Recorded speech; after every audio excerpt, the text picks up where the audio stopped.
The most effective and common attack tactic in any modern-day war is to blow up the enemy's airfield, incapacitating the major attacks by the Air Force, but it can also disrupt the military supply chains that are dependent on the Air Force's cargo planes. But the US military blows up its own airfields. Now, it may seem counterintuitive to destroy critical infrastructure that the military relies on to project its power and protect the nation's interests. However, there are several reasons why the military may choose to do so. Hello guys, and welcome to Military Knowledge, where you can get all the information about the military and warfare. In today's video, we'll explore the different situations in which the US military may decide to blow up an airfield. By the end of this video, you'll have a better understanding of why the military takes this seemingly drastic action and how it can help to ensure the safety and preparedness of our troops, despite the weirdness of bombing one's own most strategically important asset. For the first time in US history, a contemporary military aircraft touched down on a public US roadway intended primarily for cars in the summer of 2021. Two C-146 Wolfhounds and four A-10 Warthogs made landings and takeoffs from Michigan Highway 32. This highway landing was conducted as part of the exercise Northern Strike 21, which was carried out to test a backup plan. Exercise Northern Strike is an annual joint military training exercise conducted by the Michigan National Guard at the Camp Grayling Joint Maneuver Training Center and the Alpena Combat Readiness Training Center in Michigan, USA.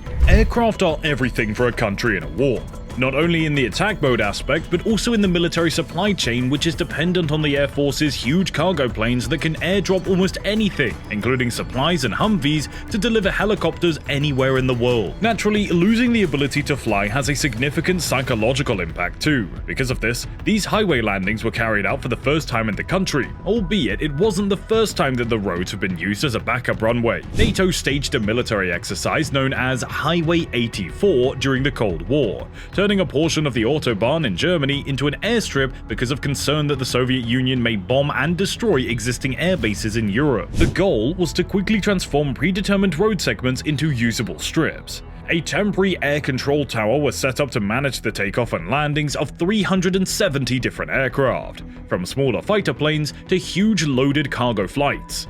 But after the war and the Soviet Union being dissolved, the Autobahn has not been used anymore.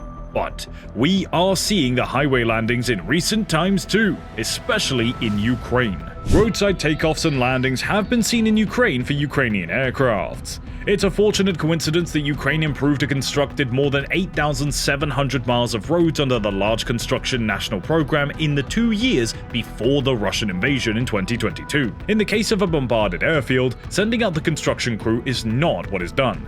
If you're in a bomb-struck US airfield, you might see some military personnel swinging around some explosive time fuses before setting them up in the airfields. In reality, these explosives will assist to reconstruct an already bombarded airfield in the most American manner possible, by detonating the explosives. Yes, the first step to reconstruction of a bombarded airfield is further bombarding it. Before we move on to why this is being done, make sure you hit that like button and subscribe to Military Knowledge for more interesting military content. Following an attack, there may be unexploded explosives and other hazards on the airfield. The Explosive Ordnance Disposal Team, or EOD, is usually responsible for removing and disposing of any explosives that may have been left behind. The problem is that recovering unexploded munitions is a time-consuming process that is not appropriate for a damaged airfield that has to be restored as quickly as feasible.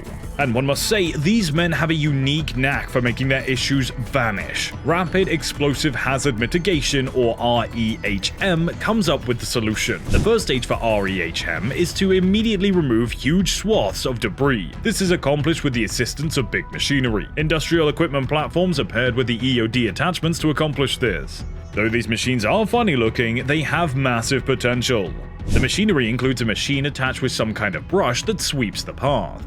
Then there is a machine that collects debris and a blower that blows everything out of the path, probably used to concentrate everything onto a collector's machine's path. There are no specific names for these machines that we could get, and hence I believe some nicknames wouldn't be harmful. Comment down what you would nickname these machines. The huge risk involved in driving these machines manually is big. Hence, they are remote operated. After the remote-operated machines have collected what they could, whatever remains must be neutralized. This is accomplished by using tiny explosives to target small explosives that cannot be dealt with manually. This setup has 4 parts: an igniter, a safety fuse, a detonator, and an explosive charge. To make a time fuse, connect the igniter to one end of the safety fuse and the detonator to the other end. Once the required amount of this is set up, all members excluding the chief get ready with the time fuse setups hung around their necks. The time fuses may need to be straightened out by swirling around, and this is what we saw previously. The squad then walks along the runway in search of unexploded explosives. When the team members reach a hazard, they simply pull the igniter, which activates the safety fuse. The detonator is then inserted into the explosive charge and placed near to, but not touching, the weapon. This enables the REHM team to immediately neutralize the area before the repair crew arrives to complete their job. It's noteworthy that getting into the REHM is not as difficult. Unlike traditional methods, REHM methods are quite straightforward. One just needs to attend a 5-day training, and then they just need to attend the refresher course every 6 months. This can help any non-EOD personnel to be quickly trained to be able to deal with explosives. This is sure to prove beneficial in a crisis time when the skilled resource is what we require the most. Now that the bombs are out the way, it's time for the radar or RADR crew to arrive. The Rapid Airfield Damage Repair, or radar team, has the responsibility of restoring the airfield to full operational status after it's been attacked. Without having to worry about any unexploded bombs, a crew arrives first to clear any debris from the scene. After that, they mark the places that need to be repaired and begin cutting the damaged area around each crater using a large diamond saw. Another method is to use reinforced fiber polymer matting that is fixed to the firm ground. In any case, the repair is load tested to verify it can withstand the required level of pressure before the airfield can reopen. Voila! New as ever. The restored portion is capable of supporting 9,000 psi, which can accommodate about 3,000 aircraft passing through the airfield. The full RADR procedure may be completed in roughly 3.5 hours on a single crater, and the entire airfield's operational surfaces can be repaired in less than 7 hours. Pretty quick and effective, isn't it? But though this might seem to be a pretty well and effective means of training, it faces a lot of criticisms. The real scenario in the middle of war is surely going to be different from these practices. There's no guarantee that everything will go as practiced. The real bomb attacks may create craters much bigger than these, and the plan has the possibility of failure. If the military needs to be prepared for the worst, then they should probably practice filling up the potholes and craters in the country's worst roads like the ones in the streets of Detroit. The military may blow up an airfield for other purposes too, like for security reasons or for upgradation or modernizing the infrastructure. The military may also decide to destroy an airfield if it's been damaged beyond repair. This can happen due to natural disasters, enemy attacks, or simple wear and tear over time.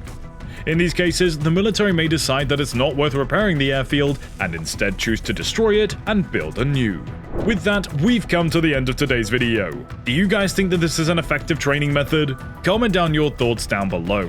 Hit that like button and subscribe to our channel for more military content, and also don't forget to check out our next video coming up right away.